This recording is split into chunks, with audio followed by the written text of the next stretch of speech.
Okey, ini merupakan nota untuk peratus tahun 6 berbeza sedikit berbanding peratus tahun 4 dan 5. Tahun 4 dan 5 peratusnya melibatkan, kalau petak cerita tu dia melibatkan tolak sahaja. Untuk tahun 6 peratusnya akan melibatkan tambah dalam petak ceritanya. Okey, mari kita tengok. Secara kasarnya peratus untuk tahun 6 melibatkan dua perkara. Selain daripada yang tahun 5, tahun 6 ni tambah sedikit, iaitu melibatkan pelaburan dan juga simpanan. Dan perkataan yang biasa yang sering digunakan untuk pelaburan adalah dividen, dan manakala simpanan untuk adalah faedah. Nanti kita akan tengok contohnya. Dan kedua-dua ini akan melibatkan operasi tambah jika kita buat petak cerita untuk peratus. Baik, saya tunjuk satu contoh. Okey. Contoh yang pertama, Hana dan Lisha menyimpan 1,000 di bank. Bank memberi faedah simpanan sebanyak 1%. Kira nilai faedah bagi simpanan itu. Ada cerita tentang RM duit, ada cerita tentang peratus. Jadi kita nampak jelas dekat situ ada cerita tentang duit, ada cerita tentang peratus. Ini nombor-nombor yang terlibat itu. Hana dan Lisha menyimpan 1,000 di bank. Maknanya dia simpan. Dia simpan 1,000 di bank. Bank memberi faedah.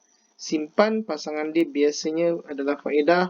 Bank memberi faedah 1%. Jadi 1%. Macam tu. Kira nilai faedah. Nilai faedah. Okey. Di sini kita kena jelas. Bila disebut faedah adalah peratus. Adalah peratusnya. Tapi apabila disebut nilai faedah, maksudnya berapa ringgit. Berapa ringgit faedah tu.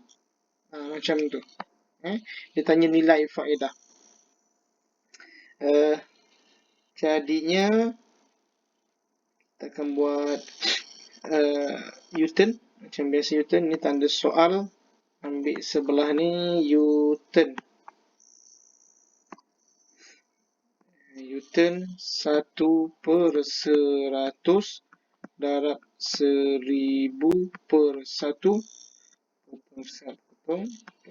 Potong 10 darab 1 sama dengan 10. Jadi nilai faedah. Nilai faedah bagi simpanan itu adalah RM10.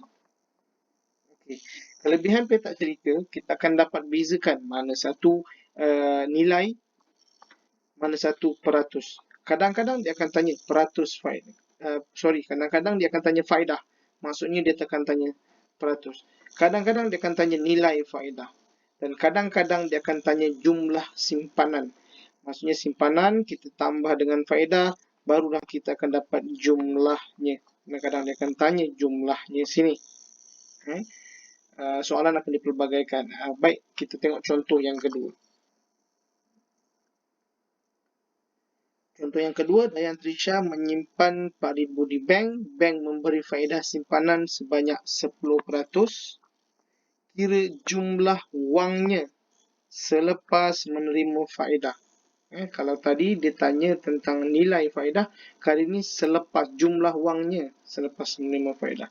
Kalau kita tengok sini cerita dia ada tentang wang dan juga peratus. Ada cerita tentang wang, ada cerita tentang peratus. Simpan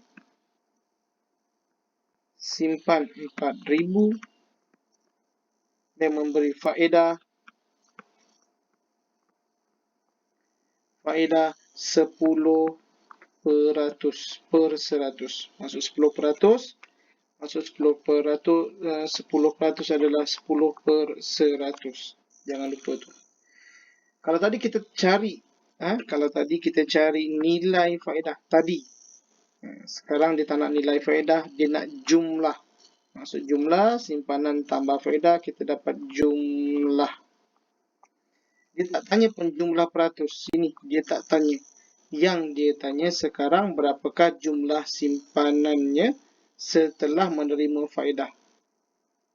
Maknanya Pak ni tambah di sini. Berapa ini? Itu yang dia tanya. Berapa ini?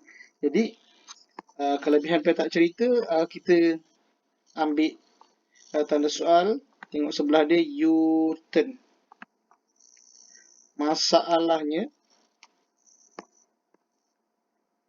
dekat sini kita tak tahu berapa nilainya. Jadi kalau 4000 tambah berapa sama dengan kita dapat jumlah sini. Sama juga 100 tambah 10 kita akan dapat sini 110.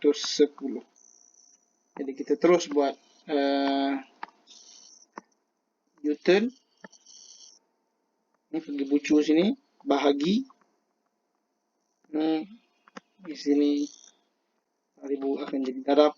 Jadi ayat matematik dia adalah 110 per 100 atau bahagi 100 darab dengan 4000 per 1. Jadi potong. Okey. Ni 11 darab dengan 4. 11 darab 4 sama dengan 44. Ada 2 sifar yang masih hidup lagi, 2 sifar. 1 darab 1 per 1 jadinya jawapan dia RM4400. Sini akan jadi 4400. Macam tu sahaja.